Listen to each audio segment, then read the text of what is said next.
Welcome, everybody. Bienvenidos a todos. Let me get you started as the interpreter. There we go. We've got a great presentation tonight, so let me take just a second to get everybody situated.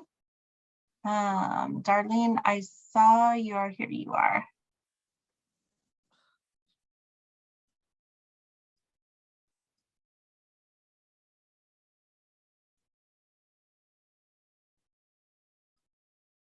There we go.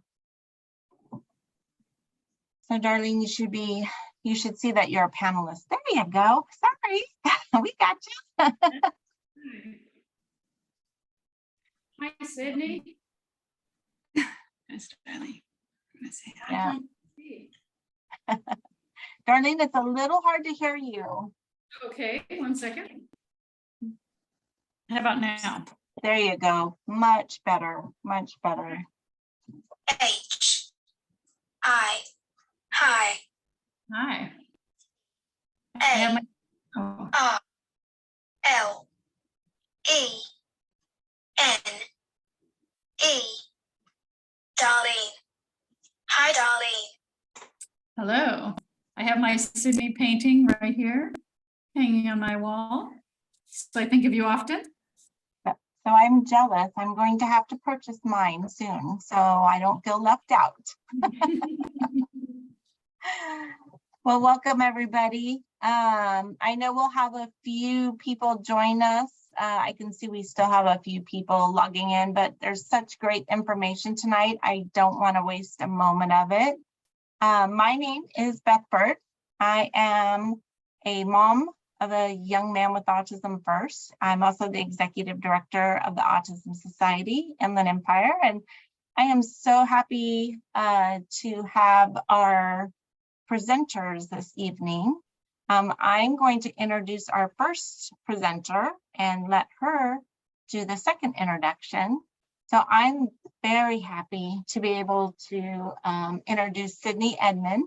Sydney is an artist, a speaker, advocate for not only the AAC community, but the autism community.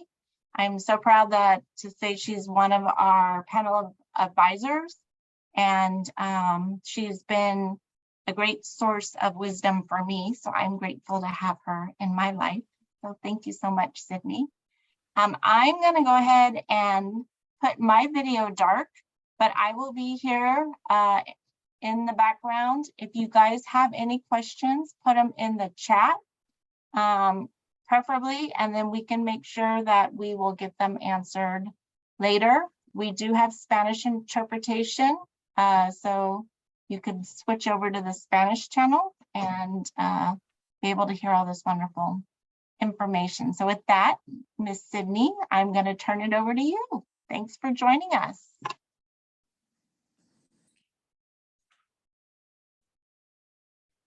H E L L O. Hello. My name is Sydney Edmond, and I'm an augmentative and alternative communication, or AAC, user. I type or use a letterboard to communicate. Originally, I was inspired to communicate this way by Summer and Tito Mukhopadhyay. I was a summer student for 2 years, and then I was introduced to and worked with a wonderful speaker, Darlene Hanson. But first, let me explain why AAC is so important and what we need from you, our families and support people.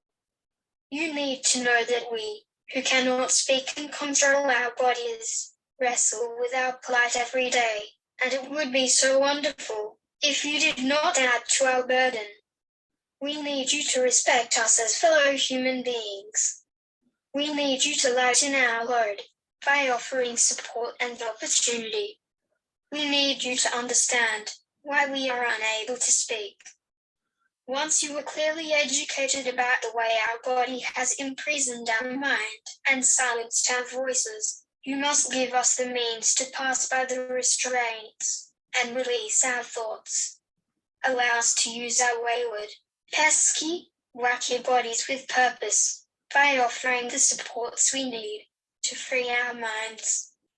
We need you to teach us to use AAC so we can fully communicate. I am autistic and I have apraxia, which interferes with my ability to control my body. This is why I am not able to speak. When I was young, I lacked the ability to communicate and control my behavior, but I did think, and I did know, and I had things to say. I just wasn't able to let anyone know. Then, right after my 10th birthday, I learned about Summer and Teacher McCopat Hay on the television. From them, I learned how to point to letters on a letterboard in order to spell the words I longed to say. It was joyous to do the work that I knew would free me from my cage of silence.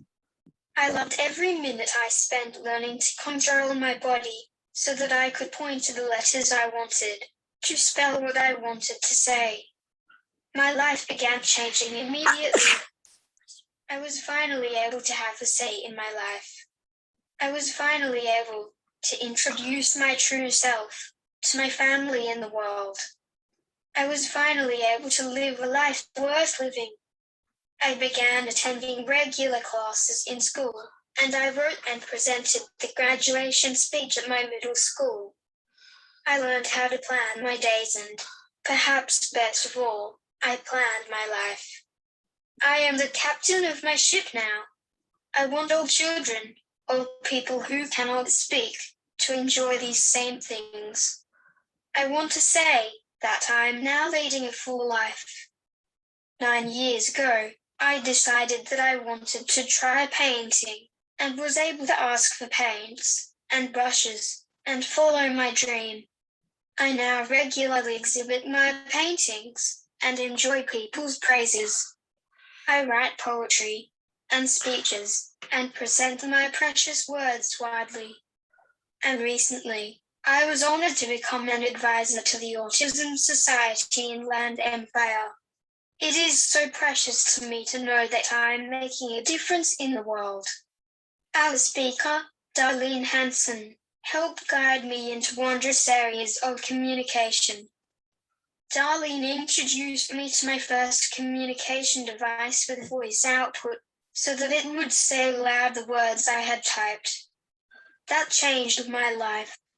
For the first time, someone else wasn't reading my words out loud. My device became my own voice. It was liberating. I also want to share with you that I was completely comfortable working with Darlene from the moment we met. She was respectful of me and listened to my every word. She gave me the support I needed to be successful and helped me develop greater independence in my typing. Darlene is very knowledgeable and experienced and kind. You are in for an excellent presentation. Enjoy. Thank you, Sydney. That was very nice and very sweet. Yeah, Sydney and I have known each other for a very long time. So I'm going to do a presentation on an alternate mode of communication, and I'm going to have us think about it kind of in a different way. But I'll tell you first who I am. I'm Darlene Hansen, as Sydney said, and I'm a speech and language pathologist. I have worked in this field of special needs, or however we're calling it today. I don't like to label things, but you know what I mean, for over 35 years. And so when I got started, there wasn't technology available. In 1991, I learned about what is called facilitated communication, which started me and the people that I still hang out with and still learn from to start thinking about movement motor planning and autism and in communication. Before that, we didn't think about augmentative communication for people with autism, and we didn't think about it we didn't think about autism as having a movement difference to it. or neurological difference. Everything was behavioral at that time. So I've kind of evolved in this whole conversation. And what I want to do today is talk to you a little bit about the process of augmented communication, and in particular spelling. And you'll see as the theme goes on, I talk about spelling, not because everybody needs to spell, but because if you can spell, you're going to have more communication available to you, as you saw Sydney speaking today and presenting today. That's done with 26 letters. It's hard to do that kind of communications, that kind of presentation with icon-based systems. And so I focus on the letter systems, and then I back it up if you need it. So often our individuals have, the professionals are expecting them to meet these milestones before we take the next step. I'd rather start at the top and back it up, and I'll show you how we do that. So thank you for having me tonight. I'm going to share my screen now. Hopefully I'm going to get it right, because I don't always. And I am going to see, I didn't do it the way I wanted to. Hang on. 1 second. Let me start this again. I want to do slideshow, interview. Okay, I think that's what I want to do. I'm going to ask somebody to give me a thumbs up or something in the middle that says you can see my slide. Is it all good? Can you guys see it okay? It looks great, darling. Okay, you're just seeing my slide, right? You're not seeing chaos otherwise. Okay, my company that I work with right now and that I'm a co-founder of is called Kindred Communication. And this presentation, I'm calling it Everyone Communicates. So I want to start with a videotape that a friend of mine made. This is a young man, an adult, who I think might even live in the Inland Empire. I'm not sure. Is Pomona considered Inland Empire? I don't know. Or Corona, excuse me. He lives in Corona. He is somebody I met through an OT, and the OT was asking him to put together a speech because he was going to go present in Turkey. And so I said, hey, how about if we do a whole production here? So, and it turned out really nice. So I want to open it with kind of an overview of what we're talking about here. So let's show this. Hello, I am Joey. I am a young man with autism who does not use speech to communicate. I am able to communicate best when I am typing. My speech does not match my real intelligence. I am very distracted by meaningless things. I can't control my body or emotions. This makes me look retarded. Understanding things and not being able to talk is very frustrating. My thinking is so much more than something. Movement is like moving the mountain with a spear. I'm trying so hard to control all that is happening, and you see how it can happen. My movements come from cues and road moving. When I'm in an environment, I'm always looking for order and need things to be a certain way. I am not wanting things to be chaos. I want order. My body just does this out of need. It is also about the relationship you have with the other person. Each of us are trying to be more when we are together. The relationship is to expect each individual to ever want to be together. Each of us want to be accepted. We want people to know that we are listening, and we want to be included, but our bodies don't cooperate.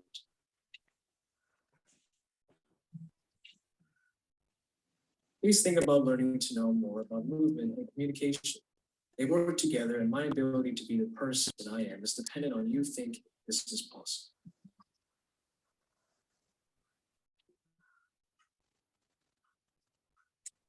So I'm gonna stop sharing for a second. So I wanted to share that because I think it was a nice presentation of the complexity here. So as you can see, all the moving and the ritual, Joey mentions his ritualistic stuff that he has to do for completion and such. And all of that's still happening, but when he sits down in front of the iPad to type, he does not do this when he sits down in front of the iPad to use his picture, his protocol to go. But when that's still more impulsive and frantic and stuff. But when he sits down to type, this is how he looks. So this is the Joey that we want to see. This is the person that we want to see. This is who we want to hear from, right? So I just kind of wanted to, I think it presents a nice picture there for us. So I'm going to go back to this. Okay. Hello. So what's communication? It's important to remember that communication is an exchange of information. Okay, there's always a sender and a receiver. So it goes back and forth, right? We both have a role in this exchange. So and they switch, right? So sometimes I'm the sender, sometimes I'm the receiver. Then I go back to being the receiver and go back to being the sender.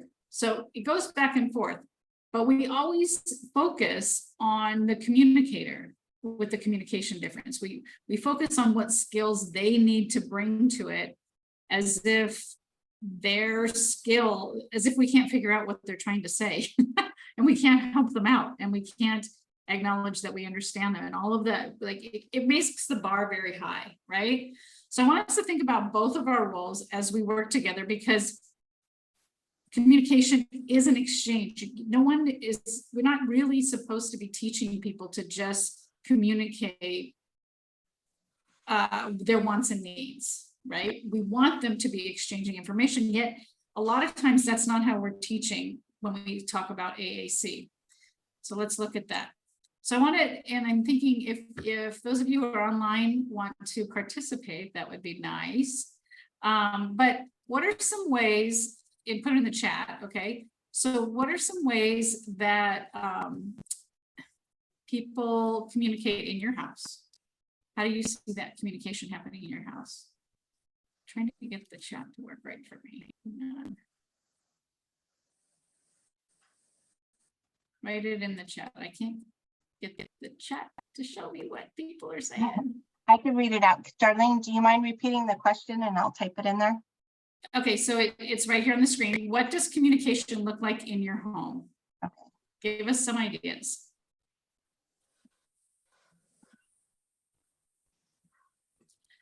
Okay, we got Samantha saying, my son has an AAC device that he uses to communicate with us.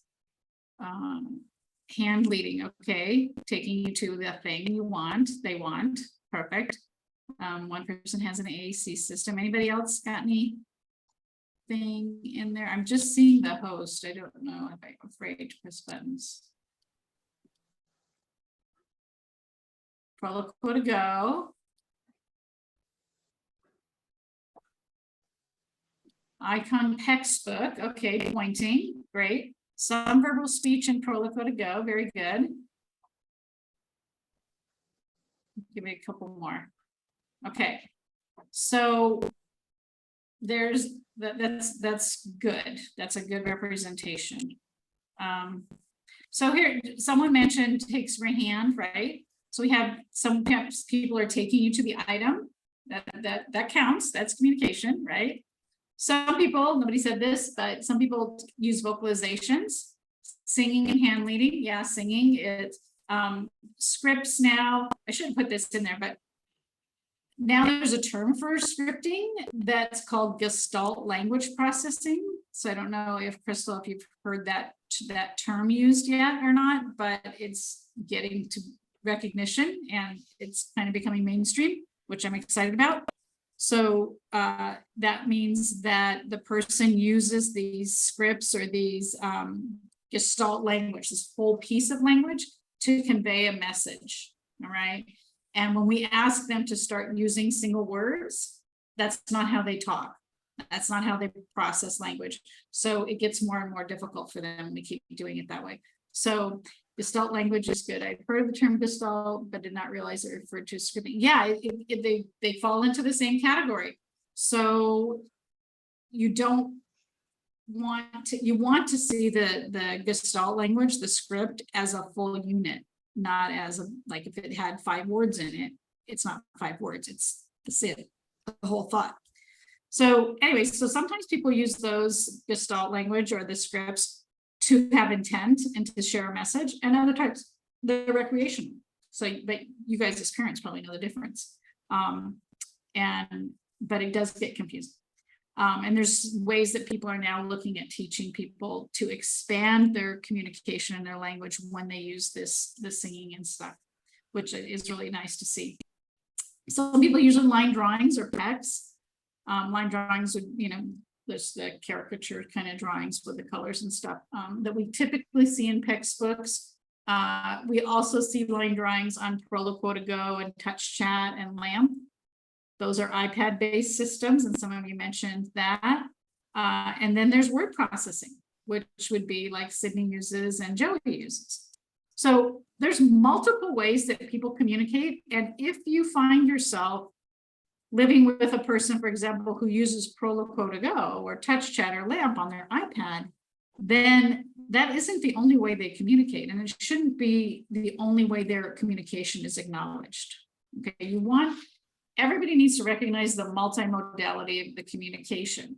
So if a person vocalizes with a certain tone in the kitchen, you guys as parents know, oh, that means he wants to say something, right? Or he's hungry. But if you're saying, if he vocalizes with that certain tone and you're in the Target, it might mean I want to leave. But that information comes from the environment and the context. That's all valid communication. You don't want to squash that. You don't want to disregard that. You don't want to ask somebody to say it differently. It is what it is. And that needs to be acknowledged. When we start asking people to do it differently, the message they're receiving, this is what they tell us, the autistic person tells us, is that they're not doing it right and they're not communicating well. And they need to fix the way they communicate. And that takes down your confidence in your ability to communicate. So you don't want to do that. There's modeling and things that you can do. And if you're working with a communication specialist or a speech and language person, for using an augmentative mode, you want to have them showing you how they're using modeling. Schooling should be using modeling. We want to expand communication, not squash it. Okay.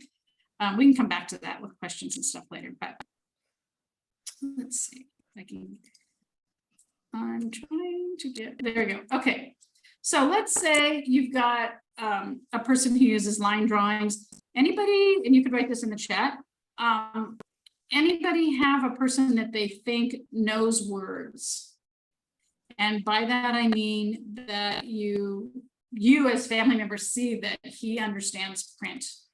Like maybe he knows the videos, or he uses YouTube to look up his favorite things, or he knows letters and he likes to organize the letters of words, or he likes to do the apps that have letters. Anybody have those individuals in their home? There's a yes.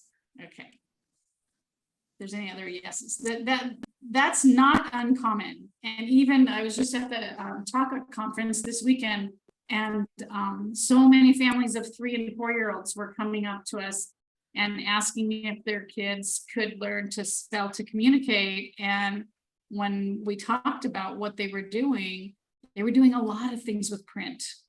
But oftentimes traditional speech and language or traditional special education, we kind of ignored that because it wasn't used communicatively. So what we did with what Sydney was able to do and Joey was able to do and the other individuals who spell to communicate and type to communicate was we were the bridge. So this kind of represents a bridge here to here's 26 letters. Now you can tell me what you're thinking. Okay, I can ask you a question. And once you understand that this give and take, remember I talked, it's an exchange of communication, it's an exchange of information.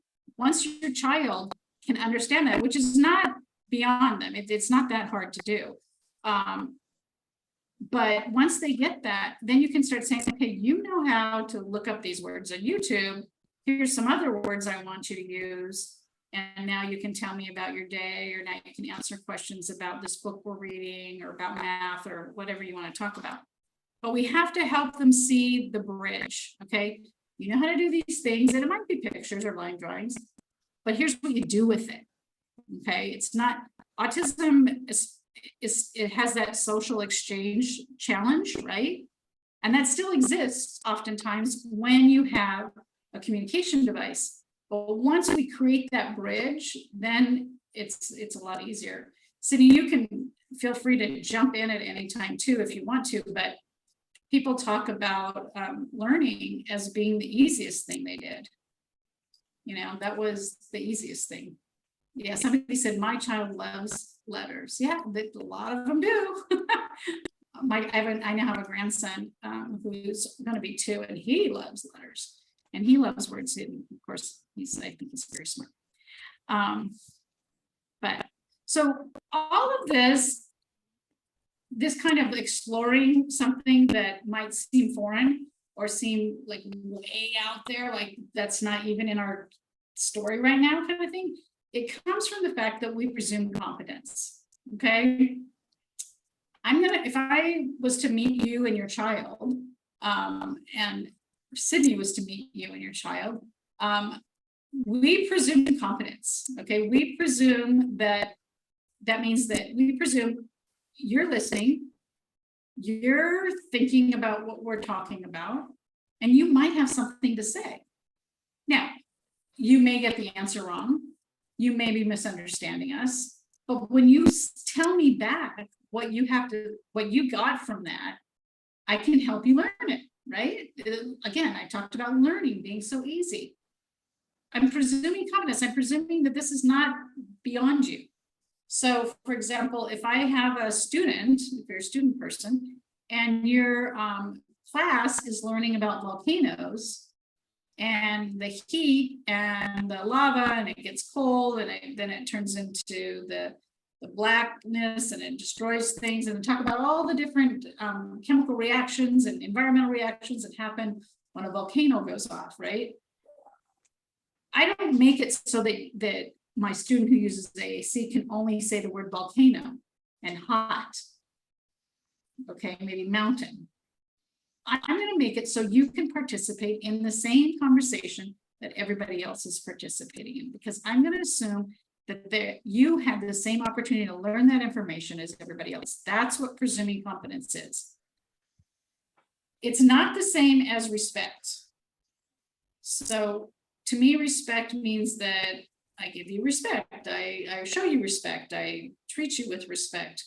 But I can treat you with respect and still think you don't understand me.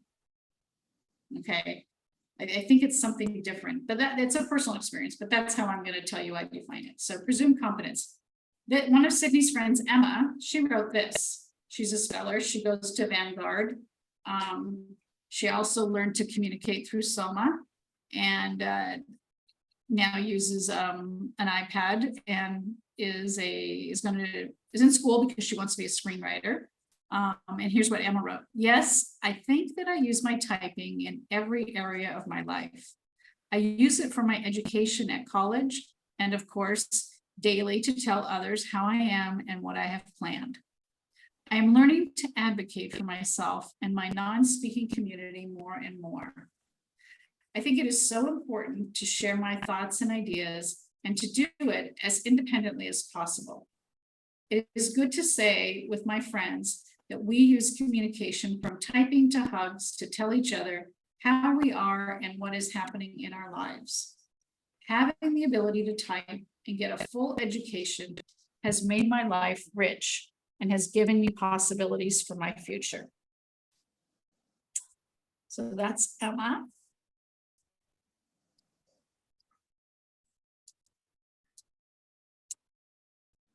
Okay, so where do we start?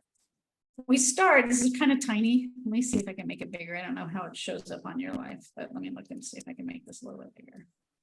This is the thing called the language ladder. And where I start is down here. This is just a word board, okay? And a word board is just gonna have words on it, a dry erase board. And I don't put 2 because then everybody ends up with a 50-50 chance, and then the teachers will say he got 50%, and they disregard that. So I usually put 4 unless there's a rhetorical reason why I can't, but I'm going to use a word board. And I'll show you how later how you can get to the copy of this, but with the multiple choice board, it's vocabulary, so it's going to have words that you need to use for this conversation. If you're talking about plans for a trip to the mountains, it's going to have mountains, it's going to have go, it's going to have stay home, it's going to have somewhere different, you know. And then I might say, so what do you think about going? This is our vacation this summer. And the person can say, stay home. And then you can say, oh, you don't want to go, you want to stay home. Let's think about that. Okay. It's going to be words. The next thing I'm going to look at is, okay, now you know, you're showing me these words. How about asking questions? And this is where curriculum can come in. So I can actually use a word board and do most curriculum in elementary school, middle school, probably, you know, maybe half of it. High school, you might get a C if you only did choice boards. But I'm going to start asking you questions that are predictable. So I'm going to teach a lesson. You're going to learn a lesson. I'm going to have a conversation with you, whatever the case may be. And then I'm going to create a board that allows you to make the choices. I'm also going to start teaching you how to show me that you can spell out these words. Okay. Because I want you to be the speller. That's how I look at it. So we've got spelling words. We've got familiar, predictable. In this green and yellow area, I do know the answers myself, but I'm going to organize you so that you can tell me the answers. And I'll show you that in a second. Then once this gets all good down here in the blue area, then I'll start asking you these open-ended questions. And unfortunately, tell me what you did at school today is an open-ended question. I know as families, we want to know about that all the time, but it's up the ladder here. So we got to do a little work first before we can get there, but that's the goal. But at that point, you can ask why and how and questions that you don't know the answers to. But first, we're building a system to communicate. Okay, and we do that through a language ladder. As we're working on the language ladder, we have to think about the motor difficulties that people have. People have challenge with initiation. Okay, so starting a movement. You probably see that a lot in your person where they can go do it if it's on their own, but they can't do it if you ask them to do it. Okay, a lot of people have initiation challenges. It gets into your automatic and your voluntary motor system, which we all have. Our motor system learns to do things automatically because it's efficient, right? I shouldn't have to think about my morning routine to get ready. I brush my teeth, I take a shower, you know, what's the sequence that you go through? That's automatic. I don't think about it, I just do it. All right. Communication, however, is voluntary. I have to take what you said, process it, and then give it back, my answer. All right. So if I ask somebody, how are you today? The fine answer, that's probably automatic, right? But if I say to you, tell me about your day, that's voluntary. You got to come up with something yourself. These two systems are supposed to kind of bounce back and forth for a person neurologically. And a lot of autistic people, that doesn't happen so easily. So that might be your challenge. Another challenge, I'll show you some video later, is impulsivity, where people move too fast. So outcomes, if you're impulsive, automatic comes out a lot. Some people have difficulty pointing, getting the tone. Some people have difficulty getting their eyes and hands to work together. And then some people have difficulty just in general with motor planning. And I'll tell you where you can get more information about that in a minute. So there's the challenge for access. Okay, that's something that's difficult. All right, so I'm going to show you this video here of Eric, and this is some impulsivity.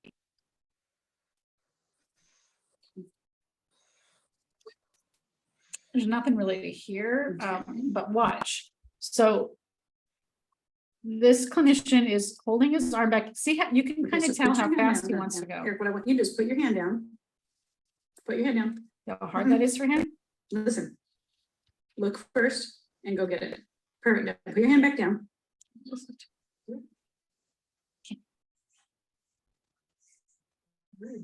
Nice. Okay. So I want him to see the stopping right there. He's stopping and then he's looking. Nice. He's stopping now. Now you see how he's not as Good, impulsive. great scan. Whoops, sorry. No. Mhm. Listen. Look first and go get it. Perfect. Now put your hand back down. There, snuck that in. Now he stopped, Nice. and then he goes. Okay, he's really working I hard like your searching. Perfect. to not be impulsive. Nice. Okay. Good, you're great scan. So- Love it. Sometimes that's what we're doing, is we're organizing people to slow down. That's a big deal. If you have an impulsive person at home, you know what I'm talking about. There's another person, another example. Now this is Jeffrey. And Jeffrey, Eric as well. Eric came to me when he was, well, that was right when I met him, so he's probably about 12. But he was using Proloquo to Go on an iPad, and he was much too impulsive with it. So the conclusion was that he couldn't use it because he just kept pressing buttons. He was using it as a toy. Okay, I don't know if anybody's ever heard that, using it as a toy. And so we looked at slowing him down, and then we saw, but he could do YouTube really well. And so we looked at slowing him down and building that literacy into his communication. Jeffrey was a student that had a little bit of speech, very, very little bit, just like basic wants and needs. I met him when he was in elementary school. He had a lot of emotion about communication, like a lot of protesting. So here you're seeing him after maybe 2 years of protesting. His mom would bring him on our Saturday workshops. And but then he eventually, the school system wasn't able to support him correctly. So he went into a private school, and this is him at a private school in, I think, 7th grade. And what I want to show you here is he needs at this time, he needed a lot of support. And so I'm actually supporting him at the elbow. I'm giving him some touch support as well, just to keep him focused. He has very low tone, as you can kind of get a sense of that floppiness. But watch, I fade on him. So that's the goal, is if you do need support, I'm going to fade. Oh, I need to be.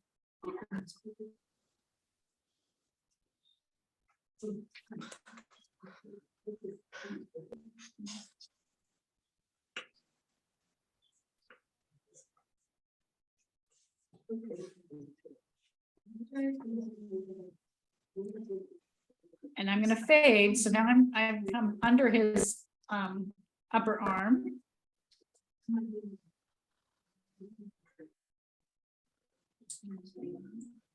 And then I'm going to fade to the shoulder, because he's in a good rhythm. I'm like, you don't need so much. I'm not doing anything for you. I'm just being here. But if I was to take my hand away abruptly, he would stop typing. So at this point, now he types without touch, but at that time he wasn't. Then I go to the shoulder, and he keeps his rhythm going. What he said was, I think it was like Jeff was never gone. He was talking about his support person who had gone away for the summer break. So that's what he was typing here. Now Jeffrey goes to, I think it's Santa Monica City College, I believe. He graduated with a diploma from the private school, and he intends, I believe, to go to UCLA. So that's Jeffrey, the other example. Here's another example. And I'm going to fast forward this a bit.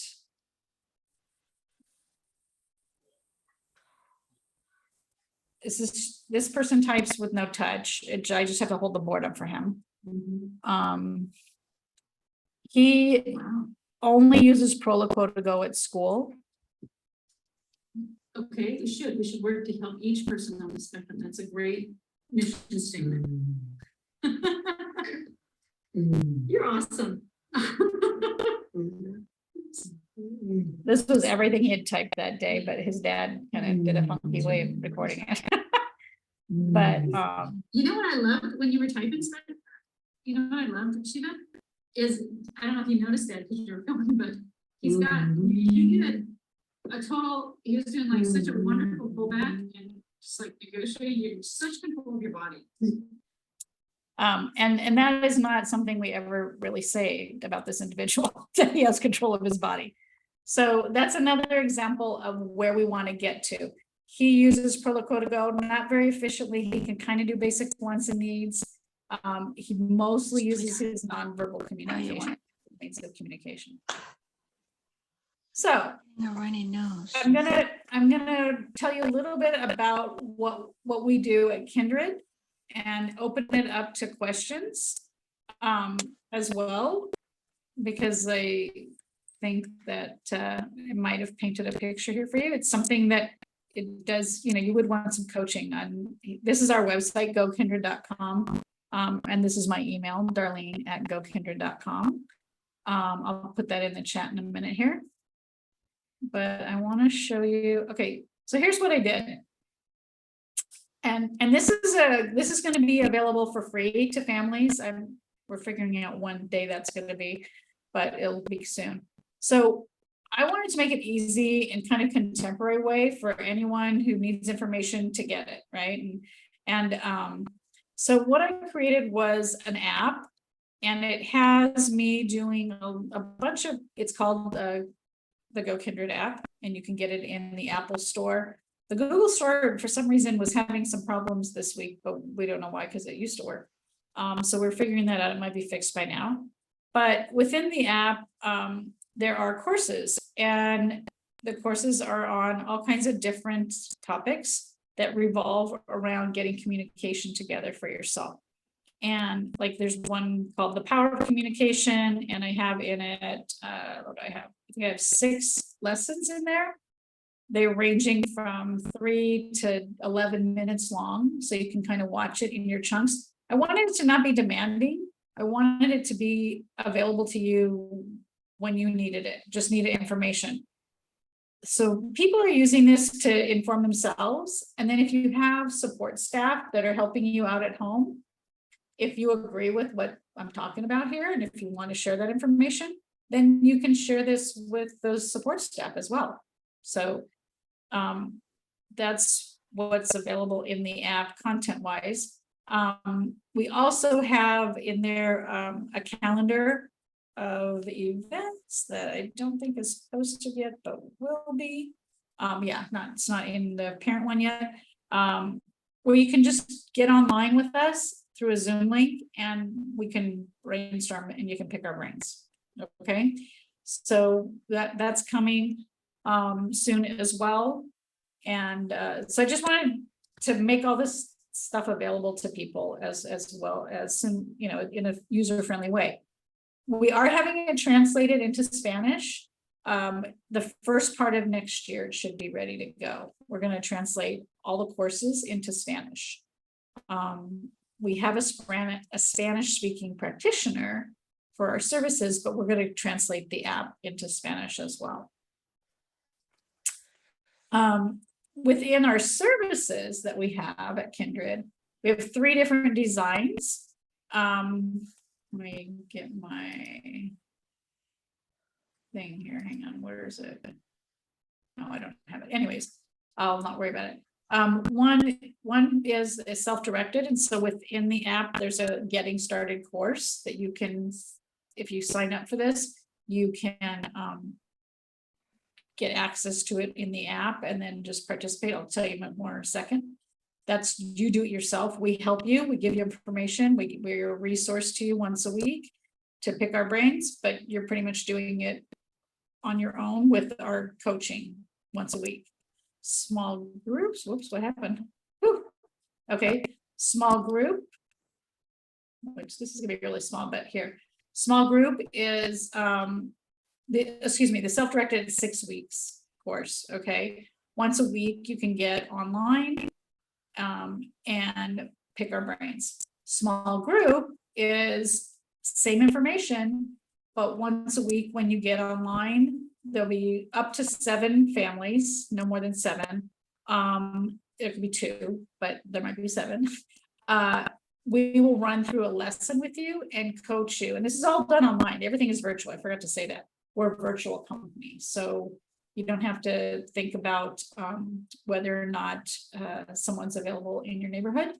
And the other reason that we wanted it to be virtual is because a big deal to me for many years has been making sure that families know how to communicate with their kids. So we're teaching you to communicate with your kids, and that's how this is working out. It's been good this way. I don't know why that keeps happening. And then the other third level is individual coaching, and that one you're purchasing services for 4 months. And then you get, that's all scheduled, it's all you. It's one-on-one with their practitioner. We walk you through the lessons. You meet weekly, then you start meeting every other week, but we give you lessons to keep practicing. We're really working on you becoming the communication partner. But that's if you really want the individual attention. I'm sorry for that. And that's available in Spanish. Again, after the first of the year, we'll start giving those coachings out in Spanish. So we're a virtual company. We have an app that we kind of run things through, and we provide services that in 3 different designs so that you can have it the way you need it in your life, because we're all so busy. So that is who we are. I'm going to stop screen sharing now. And I want to open it up to questions. I'm looking for what we got going here. Okay. Looking for my question part. I don't know, do people have questions? I'm going to put in the chat.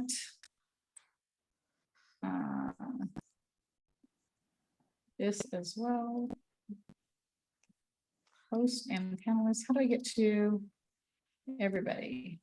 I want to give this link to everybody, but I don't know how to do that. Is it something you can send to me, Darlene, and I can send it out? I just put it in the host and panelists part of the chat. Can you grab Then it I there? can copy it. Yeah, we do have a question in the Q&A. Somebody asked, is it possible to make payments on the individual plan? Yes, it is. And oh, I didn't mention too, if you're in self-determination, we have got clients using their self-determination funds to fund the services if they want to do the services. But yes, you can make payments.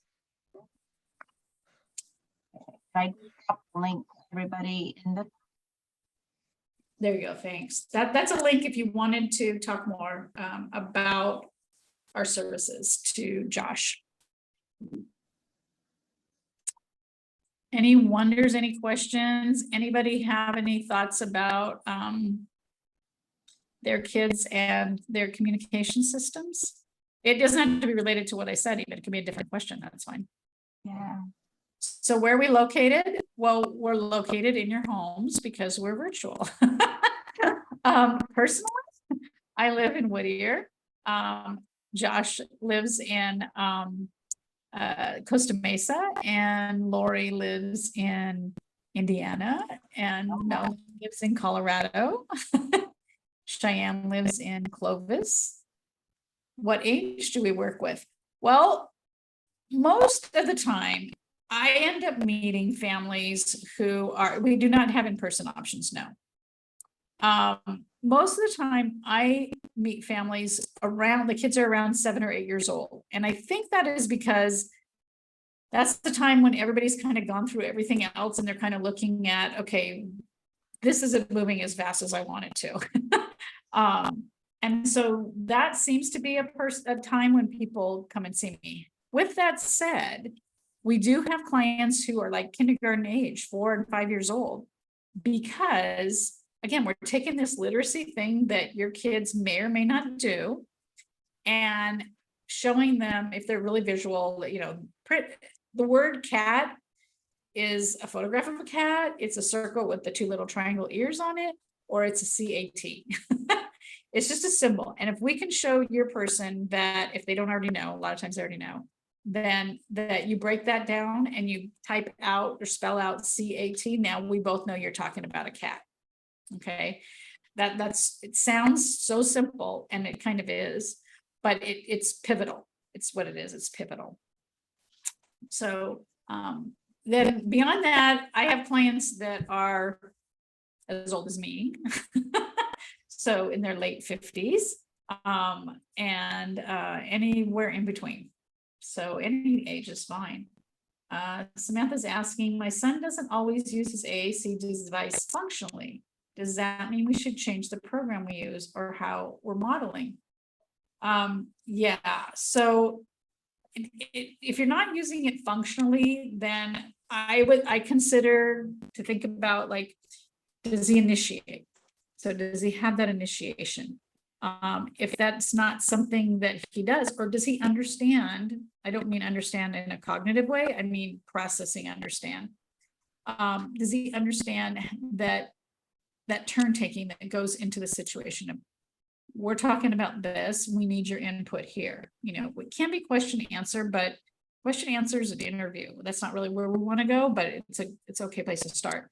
So is he answering your questions? You know, functionally, he might say, I don't need to tell you that I want a cookie because I'll just go to the kitchen and get it myself, right? And that, I don't know if that's what's happening, but a lot of times the functional stuff, people can take care of themselves. When you can't take care of your functional stuff yourself, then that's when we get the more acting out events happening. And in the app, I have a whole thing called the power of communication, where I talk about teaching the power of communication as what would be called a replacement behavior in a behavior plan. But I show you that it's much more than that, and it can be communicative, and then you get into a whole nother level with your person in a better way. I don't know if that answers your question, Samantha, but I wouldn't change the program. I would change the way you're teaching the program. And he might be able to do letters, in which case he can, because sometimes the stuff we have programmed is not what he wants to say. That's a problem. So I don't know how many words he has on his pages and stuff, but if he doesn't have very many, that's probably not enough for him to talk about what he's really thinking about. But definitely do modeling. That's a good thing. We have another question. A lot of speech therapists have tried to say she doesn't need AAC because she has some verbal speech, but she cannot tell me what she wants and needs. She mainly scripts for her verbal speech, say hi, bye, please, but that's about it verbally. Should I still push for AAC? Yes, I would say yes. People do not stop talking because we introduce AAC. That doesn't happen. If you can talk, you will. So I think the key elements of what they're saying to you, and you're seeing and probably saying as well to yourself, is that she can't say everything she wants to say, that she needs to say. And if she can't say it with her speech, then that's why we use alternate modes, right? Anybody should. So she's not saying it because she doesn't know it. She's not saying it because she doesn't want to. She doesn't have a means to do that. You just said her speech doesn't work efficiently for her that way. So communication should be first, and then you can start thinking about how the speech is working. It won't take away from the speech. So yes, the AC. Yes. Do you know which code to put this under self-determination? I think I need to commit this to my memory. I think it's 330. But it's most people are getting it under adaptive skills. So don't say you need speech and language, because then they're going to kick you into the whole insurance thing and the denials, and that's not what you want, because then you get a speech person who says, hey, she can talk, she needs to talk more. You want adaptive skill of knowing how to communicate, right? So, and being able to communicate with your child, or having you, I mean, if you're an adult, you want your staff people to understand how to communicate with your person. So it's typically going under adaptive skills most efficiently anyways. And I think it's 330. Thank you. Do you have speaking clients? Our family has been looking into AAC to augment our child's communication, since he sometimes cannot access mouth words or use them to fully articulate what he wants to express. So do I have speaking clients? Is that the question? Yeah. Yes, I do. I even have a group now who are really efficient communicators who work on their speech. Because now they're kind of driving it, and the way they're increasing their speech is not traditional at all. It's really been pretty exciting. And they're doing it as a group of people supporting each other. So yeah, a lot of, if you're talking doesn't meet your communicative needs, it's not enough. So you can still keep talking. That's a good thing. I'm not going to ignore that, but I'm going to augment it. What system would you recommend to a teacher for the classroom to start with as a whole? PECS, Proloquo, etc. Well, anything that you can do visually. I mean, really, you should be using the system that the student needs, right? Because the system, each student who needs augmented communication should have a system, right?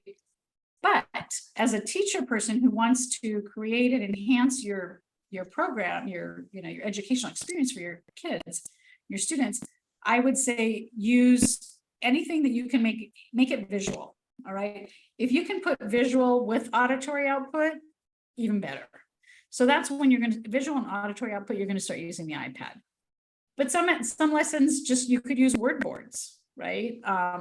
Some lessons you might need to use some diagrams, and then they have to find the word that goes with the diagram.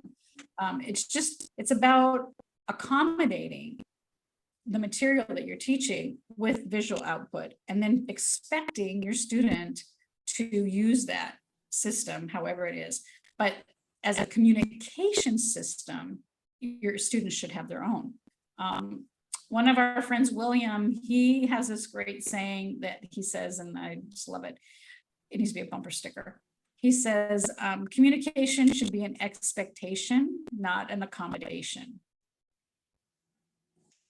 So Be a bumper sticker. That would be great. I think that's such a great message.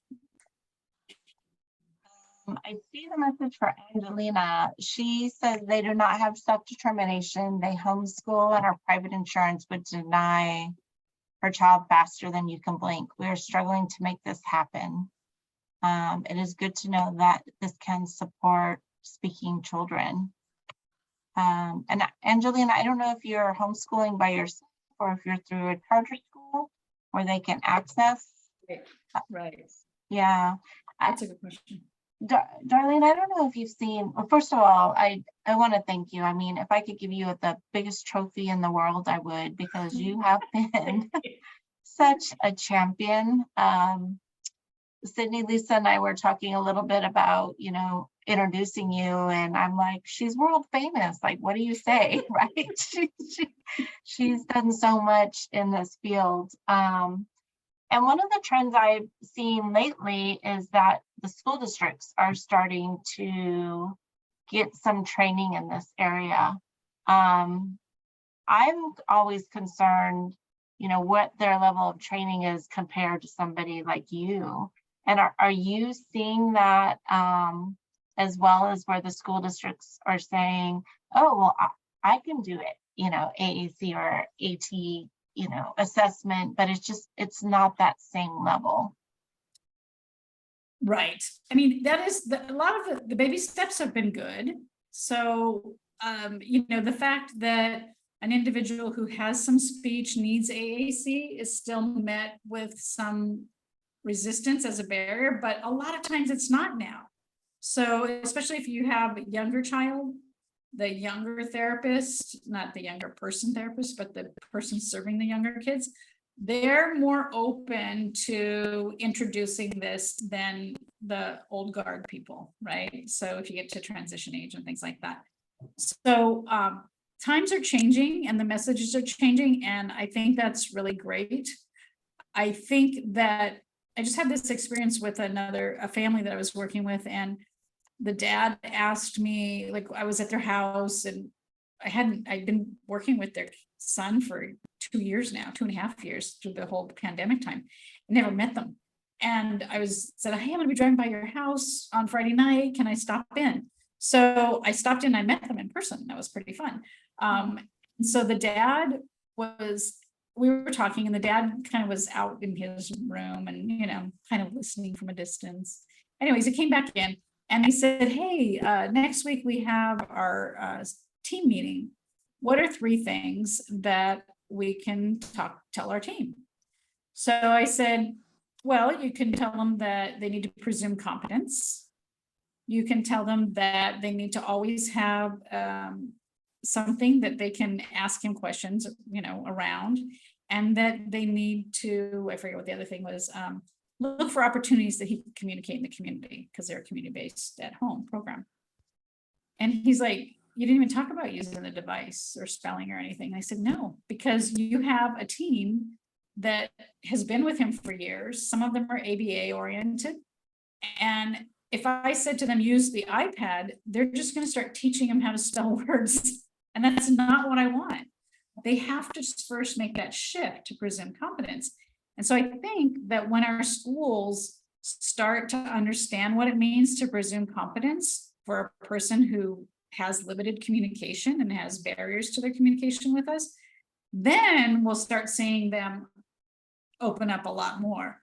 But there's so many good things happening, and so you really have to listen. Flip side of that is, if you're a communication specialist that doesn't have much experience in AAC, you're probably not going to provide a lot of great information. If you don't have a lot of experience in autism, you're probably not going to provide a lot of great information. And that's the unfortunate part of the IEP process. So even when families come to me and they say, well, I want to write you into our IEP. I'm like, they're not going to work. Because you can write me you can go all the way to fair hearing and win, and you'll get my services in your IEP. But I will be speaking to people who don't choose to know your son and daughter differently. And that's, for me, the most frustrating piece. That's why I'm saying, you guys as families, if you can make this shift, then I think the more that you sit in the meeting saying, hey, you're talking about a different person, that's not who we see at home, the more accountability we're going to be able to place on them to pay attention and learn more new things. School systems are the heart. Special education is the biggest group of people who don't learn anything that I've ever met. I don't even know what other profession it would be acceptable to not learn much as a professional other than special education. General education teachers, they love hearing from our guys that communicate, because they're fun students to have around. Interesting. So that's kind of a downer. And I've seen this in families too, where Rebecca's question is, how do I get everyone to buy into AAC? I seem to be the biggest cheerleader, and I'm having to drag other people inch by inch to help her use it as a common experience.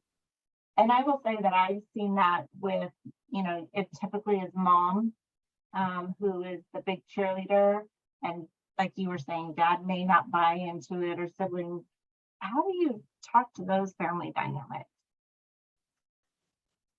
Well, I think the best way to go is just to be using it yourself with the person in the home, and just kind of, and again, you start showing and respecting and presuming competence, doing all those great things and including your person. I mean, again, age, be appropriate for ages. I'm not saying your 7-year-old's making lifelong decisions for himself, right?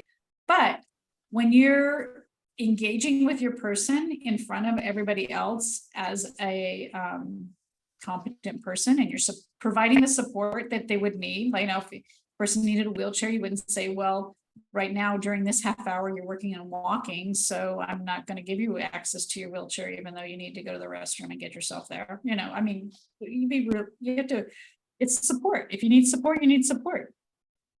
So when you start modeling it and including it, then I think our communities will start seeing that, I don't know, he's just talking to me right now. I don't know, now there's some people who are defensive and very protective, and that doesn't necessarily have anything to do with the individual, that has to do with them. The other thing is that, again, remember how I started this off talking about communication's a two-way street. All of us communicate in different ways. And so sometimes I have this one family that I worked with since he was little. But when he started typing to communicate, and he has a sister, very similar age to him, just a couple years apart. And the mom was a single mom, and her intent was that her daughter would always be the future support person, right? To take care of her son in the future. However, her daughter really wasn't interested in learning how he communicated. And so like every 6 months she would write to me and say, Darlene, hey, can you get together with the kids? Because I really think, I think she's ready to hear it. She never was. And what I was explaining, I would meet with them originally, and then I stopped doing because I'm like, it's not going anywhere. But what I was saying to the mom is, this is their relationship. They have a relationship. They both like it the way it is. They don't need to type. She respects that he types with you. He types with me. He has things to say and he said it. But she personally is not the person that's going to, because of who she is and how she interacts with the world herself, step into being a communication partner, because that's not her style.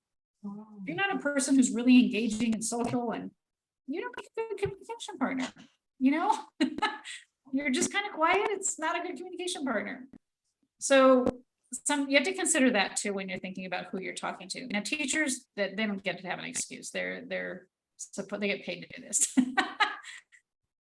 You talked about communication partners, and one of the things we saw with the best intention. So a few years ago, well, it was more than a few years ago, you did a camp for us, right?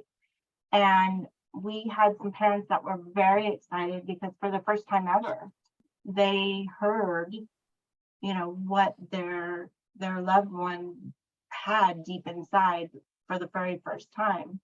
But Right. Then they got home, and then it became more of a chore. It wasn't a communication part. It was like, type this. What do you want to eat? Type it.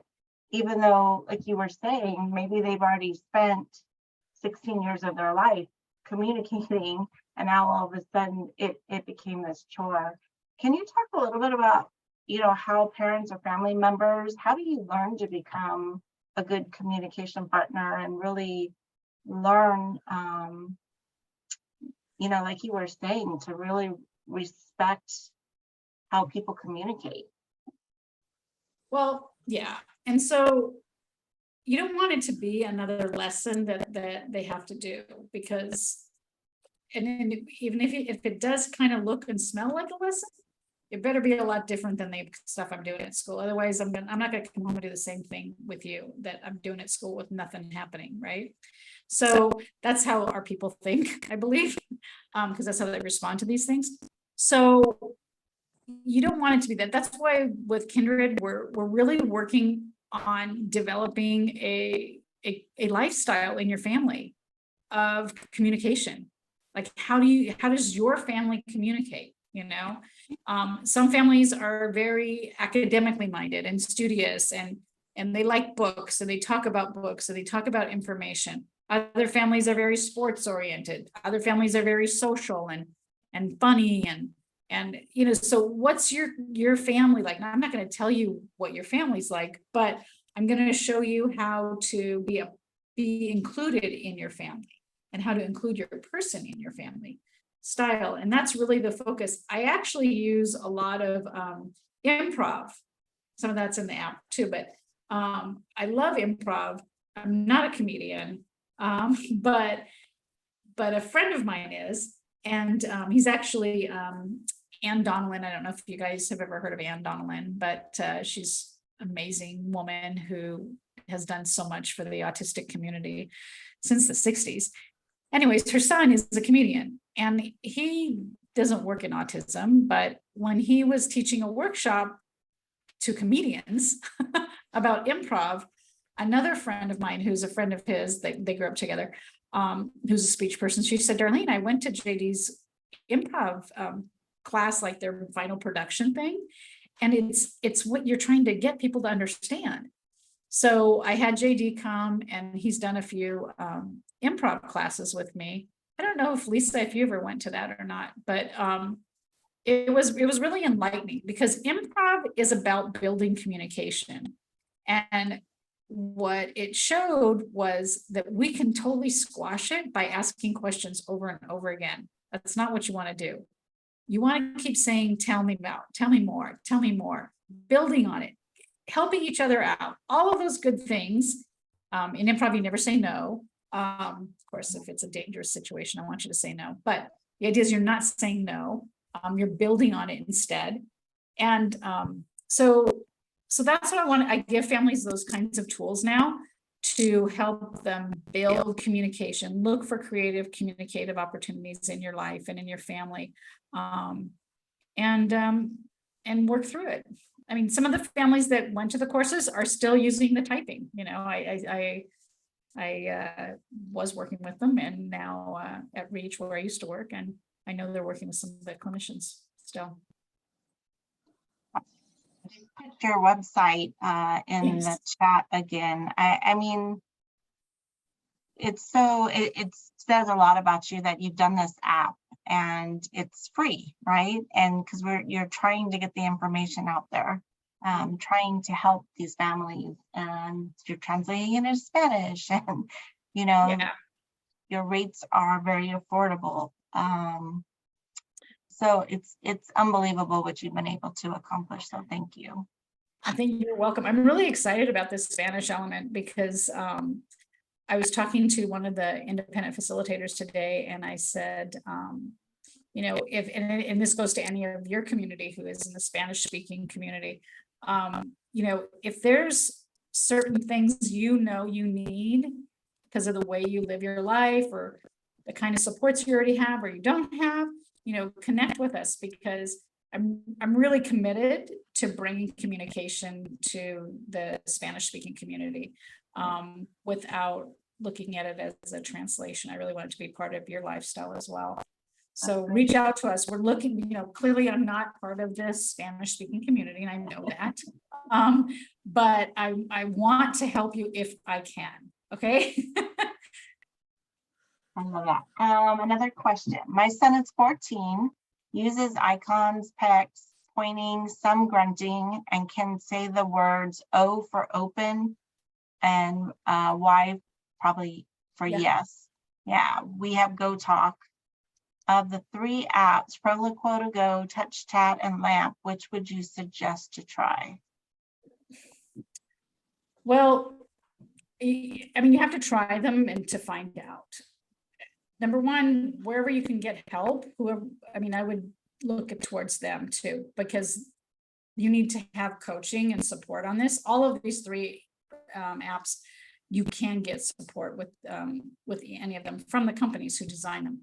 But the one that I tend to see people using the most effectively, personally, is Touch Chat. And so I probably would look at that first. A lot of the practitioners, the school district people that I meet, are using Touch Chat or Lamp. Now, Lamp is a motor planning system. It has a whole language of its own. And I'm not good at learning second languages, so I'm not good at that one. But I mean, they teach it to you, but I'm kind of stubborn. So I'm not disregarding it at all because people really like it. But it is different. So like, I don't know how it goes. Like an apple and a sun means today. I don't know how that got to be. But I mean, the Lamp people know how that got to be, but I don't know how that got to be. So I don't want to say don't use it, because motor plan, it is organized for motor differences. So that's a good thing. But if you got an evaluation, you could, I mean, they should try all these out for you. Your son's 14, so he's still in school. Do they have, I mean, I could see where the school must have said, Go Talk. That's like, it's like a nothing that, you know, you never want to get a system. Don't agree to a system that you can't grow into. Okay. So Go Talk is kind of simple. All the simple things about Go Talk can be done in Proloquo and Touch Chat. And in Proloquo and Touch Chat, you can grow into more. Go Talk, you're not going to grow very much. So you don't want to have a system that you're used to that has a ceiling, you know, kind of low, because how you can't do letters, for example, in GoTalk. You can in Proloquo and TouchChat. Always, everybody, if you're in school, you should have your persons have something about literacy in their lives. Okay, real literacy, not like I have William, the guy who said communication should be an expectation, not an accommodation. When he said he wanted to work on reading a book, the therapist brought The Hungry Caterpillar, and William's 21. Not that, that's not what I'm talking about, okay? But real literacy.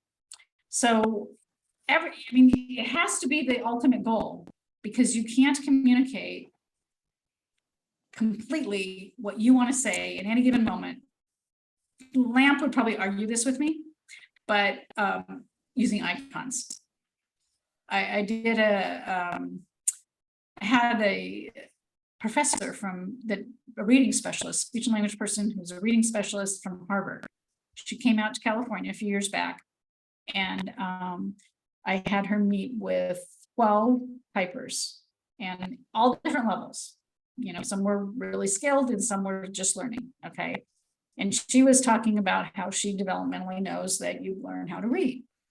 And so I let her do her spiel in the beginning, and then I said, well, when you meet people, you just ask them how they learn to read it, because that's not it, but just ask them. So then she got into asking people how they could learn to read, and had this conversation, and she was here for 2 days. And at the end, she said, okay, now what am I going to do? I'm going to go back to Harvard, and how I'm going to explain this to the speech people that I work with. Like, they're going to challenge me on all of this ASHA stuff and all that kind of thing. And I said, well, could you have spent the last 2 days having the conversations you had with the individuals who use Proloquo to Go and PECS?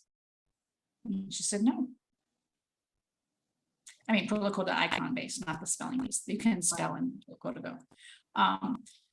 She said, no, because you can't.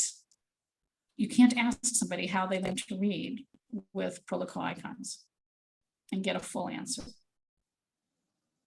So you just brought up ASHA, and it reminded me, I'd love to get your feedback, your comments. I was on dang it, why did I bring that up? I totally walked into that. No, you're not shy. You know where I'm gonna go. So I was on a national conference a couple weeks ago, and one of the presenters used facilitated communication, right? They use like you were talking about, I'm not going to call it facilitated communication, the prompts, right? With maybe touching the shoulder, touching the arm. And somebody made the comment, well, ASHA doesn't believe in facilitated communication. And it was an autistic adult who said ASHA didn't have speech pathologists who worked with our population when I don't know if that's true, but they were trying to shoot it down and defend the practice.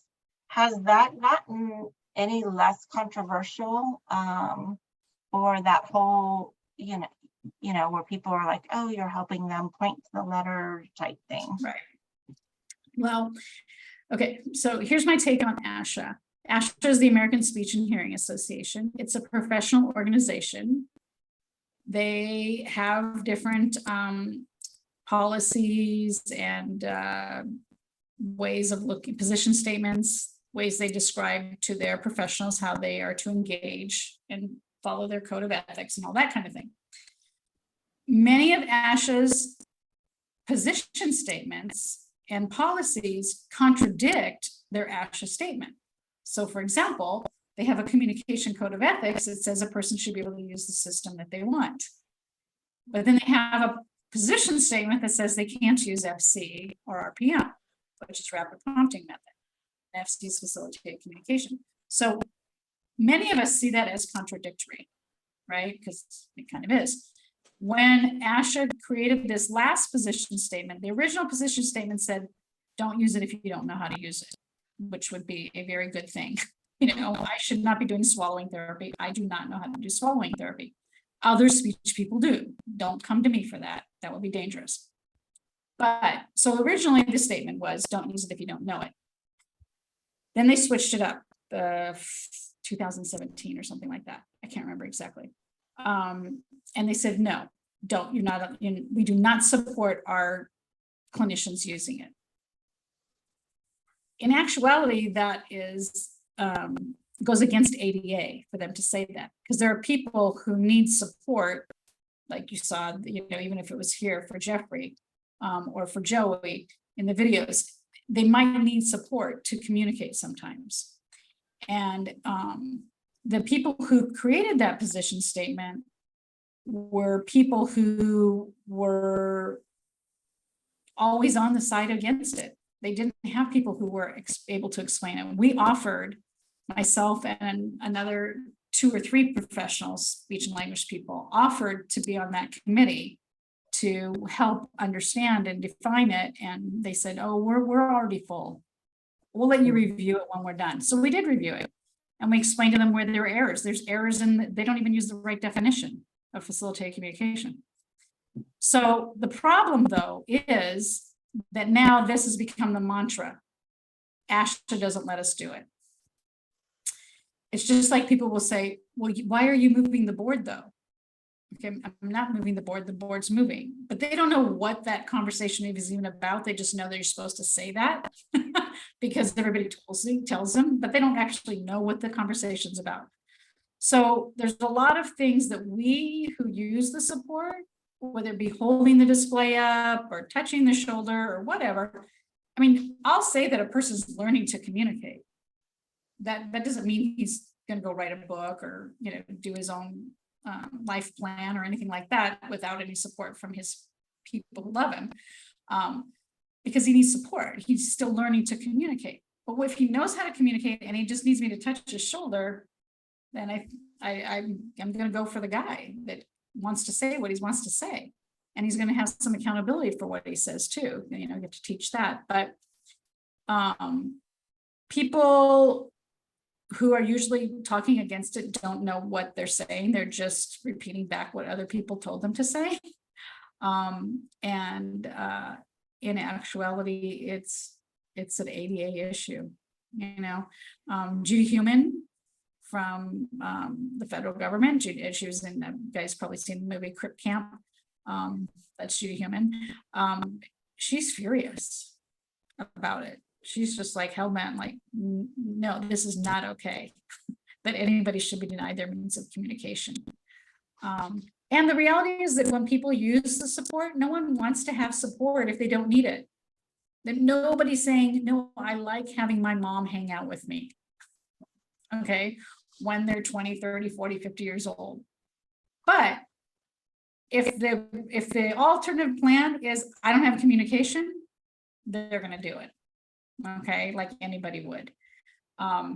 So it's some people's reality, and it'd be like saying, okay, I don't want you to use sign language anymore. I think you should just read lips now. I'm deciding that for you. So it's a problem. I'm kind of hoping that ASHA just makes it go away, because there's so many people out there typing now who are advocates and who are really stepping forward that they're just kind of looking foolish. But unfortunately, it doesn't help when you are trying to get services from a professional who's saying, oh, I'm not allowed to do that. Right. And I appreciate your candor and having this conversation, so families that are on this call, in case they hear similar language, they know a little bit of the background. And and then you have wonderful people like Sydney and others that, like you said, are out there advocating and absolutely look foolish. Yeah, they're doing it very well. They're best practice. We advocate at Kindred. We advocate for you guys to use best practice. We're not going to teach you how to do something that you don't know how to do well, and use best practice. And best practice is always that we're supporting your individual to say what they're thinking. Absolutely. All right, well, I think we're getting close to time. It looks like we lost Sydney and Lisa, but I want to say a special thank you in case they come back and watch the video, how much We appreciate them. Sydney was the one who, I want to go on record, who designed this webinar for everybody tonight. So she was the one that contacted Darlene and figured out what the subject matter was. AAC is a passion of hers. So a big thank you to Sydney for arranging this. And Darlene, of course, thank you again for all the fabulous work you're doing. The countless families you help and inspire over the years. So we appreciate you. Well, thank you for having me, and thank you, Sydney, for inviting me. And Beth, I'm sure that the community knows that you're a rock star yourself. All the support you've given the community for all these years is amazing. Team effort, yay, right? Absolutely, absolutely.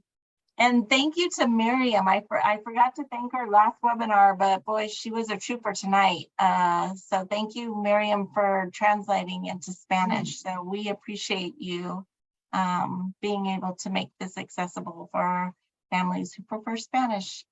Everybody have a great evening and stay safe out there. And thanks again for everything. All right, take care. You. All right, bye-bye.